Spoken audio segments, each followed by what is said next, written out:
All right, so this really helped me understand that my goals are a lot more achievable than I thought they were because I kind of thought that achievements were exclusive to certain individuals. And as I'm going through the client success onboarding that I'm going through, and then I'm paying a consultant to consult me on how to be the best client success, contractor I could possibly be. I'm realizing that um, achievements are not exclusive to individuals because achievements are achieved by behaviors, and behaviors are not exclusive to individuals. So if I can behave exactly how the person that got the achievement, I too could achieve the achievement, right? Now, the best way to really understand that is through a large data pool, right? So I'm currently working with financial advisors. We do it's a marketing company. We're a lead gen agency for financial advisors. So we'll give them 30 guaranteed every single time without fail. 30 conducted qualified appointments. So shown up appointments for the financial advisor every single time in 4 months without fail. Now, we've worked with over 800 advisors at this point, right? So that's a really good data set to understand what are the behaviors that lead to success, what are the behaviors that lead to failure. And if you have someone come on board and we have them mimic and copy the patterns of success, they too will be successful. Right? Is this making sense? So it's like when you understand that, right? If you apply that to anyone at any level of magnitude, whether it be a master pianist, whether it be a Navy SEAL, whether it be a billionaire, they all have behaviors that led them to where they are. Now, sure, are there human differences, right? Because I'm kind of creating this framework for skill. I'm quantifying it, and it's engagement, implementation, skill, and then results. That's the formula so far. So first you have to engage before you can implement. You first have to learn what you need to implement before you implement, right? Because if you just have engagement alone, that will just equal knowledge. If I just keep engaging in this material, right? If I just keep learning how to pick up women, right? From Mystery, right? Super famous pickup artist. Or if I keep learning, right? Because you also have the formula for success or performance, which is ableness and willingness, right? So as long as that's within reason, right? Like I'm not saying you can go be LeBron, okay? You might be willing to, but you might not have the ability to, right? But that's besides the point because what we're extracting from this data set is behavior that anyone can implement, right? Does that make sense? So as long as you look at success through that lens of like the master pianist, it's like, sure, was this person a master pianist at 12? Like Beethoven or Bach or whoever the famous composer is because they were writing symphonies at that age? Sure. Are the clients that I'm working with, let's say I started a pianist education company where I help you become a master pianist in 24 months. Are you going to be able to write symphonies tomorrow like Beethoven or Bach, whoever the famous person was? Probably not. Probably not. Okay.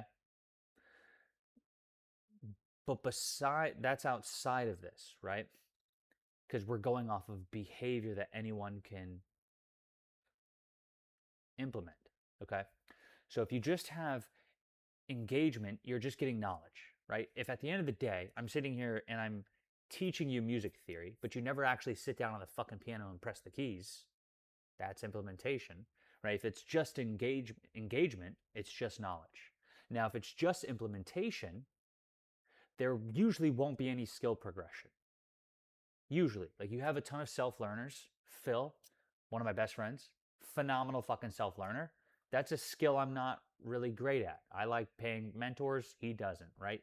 And it's kind of cool because we're on opposite sides of the spectrum. And I'm sure I can learn from him and I'm sure he can learn from me. And we can slowly kind of extract and integrate those parts of ourselves into, right? I don't think he wants to, but I'm down to. I'm down to learn more from myself, right?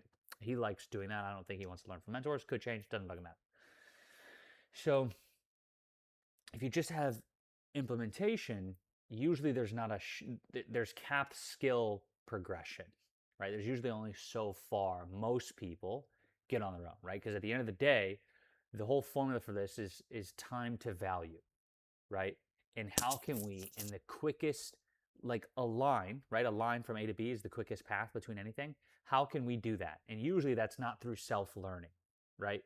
Usually if someone has someone helping them engage and implement, usually learning it's the quickest line, right? So if you just have engagement, it's like bravery. Or excuse me, if you just have implementation, it's bravery. Like if you're just going door knocking, but there's no engagement, you're just implementing, you might not really get a whole lot better, right? Okay. So, but put together, engagement plus implementation equals skill. And then if you reiterate, refine, and repeat through that loop, we'll call that whole thing a skill loop, right? You're now one skill loop in. So you have to engage, you have to implement, and then repeat. I guess that's it. Yeah. So engage, implement, engage, implement, engage, implement, all while receiving, right? Like feedback. So you're reiterating and repeating and whatnot. And that's a skill loop. And then if you do this enough times, your skill will become better and higher so that in the same unit of time, you can get more and better results. Does that make sense? So back to the original point of the video, because this is what I'm realizing going through this consulting, going through this offer that I'm contracting for, because I was very much for the past 12 years on the front end of the business, very much in sales. Wish I was in marketing, I will. I'm actually going to start my own business later this year doing that, but I was on the front end of sales. Now I'm in fulfillment, right? The meat and the fucking potatoes. And I've always wanted to learn this because fulfillment to me is like product, right? And I'm super passionate about product because I'm realizing how much more higher leverage of a skill this is than sales, right? It's like you're just getting someone to make a decision, which they say is like, the hardest thing. No, it's not. No, it's fucking not. No, it's fucking not. Getting someone the result. Sure, they decided, okay, but now how do we actually get them the fucking result? They just paid us $30,000 fucking dollars. How do we actually get them the result over 120 days that we said we were going to give them, right? Because those are all different individuals, right? 800 advisors, those are all different individuals. So what are the patterns of success and what are the patterns of failure? And then that's it. And it's like you just track that. Are they following the patterns of success? Yes or no? Are they following the patterns of failure? Yes or no? And this way we can kind of predict the outcome. So this is super, super fascinating to me. So just really understanding this, and this is one thing I want to add before I go back to the main part of the video. If you look at Alex Hormozi through the lens of client success rather than sales, you see a completely different side of Alex, a side that makes a lot more sense, a side that's like a lot more empowering, right? Because I'm looking at Alex now through that lens, whereas before I was looking through the lens of like business and sales. Now I'm looking at it through the lens of client success and engineering behavior to produce outcomes. And I mean, it's an absolute masterclass. He is he's the greatest client success manager on planet Earth. Like, I don't think people realize that. Like, he's a fucking savage entrepreneur. No. He is the single greatest client success manager the world has ever fucking seen, and nobody knows it. But anyways, Once you understand this and you go through this kind of mindset reorganizing and kind of look at the world differently through this lens, all of the people you look up to become a lot less unobtainable, right? It's just like, oh, I could never, right? Because you don't fucking understand that it's just behavior. You think it's something else. You think it's, oh, he's Alex. Like you just like go straight into identity. Oh, that's Alex. That's exclusive to him. Incorrect. If you behaved exactly how Alex behaved, you more than likely would get the same result, right? That's a very small data pool. Alex is a very, very hyper successful entrepreneur, so it's probably not the best example. But I'm sure, like, if we could run a study on life right now, an experiment for like the next 10 years, or however long it took him from unskilled to 250 million a year for his portfolio company, whatever that timeline is, if we can do that 1,000 more times, I'm sure we would eventually be able to understand exactly what behavior produced that, and then be able to tell you to the T what you need to do to get that. Without identity, without any of that like abstract shit that makes you think they're untouchable or it's unobtainable. So it's like looking at this now, it's just like, fuck, anytime I think something's unobtainable, I am just not simply clear enough on exactly what behaviors produce that outcome.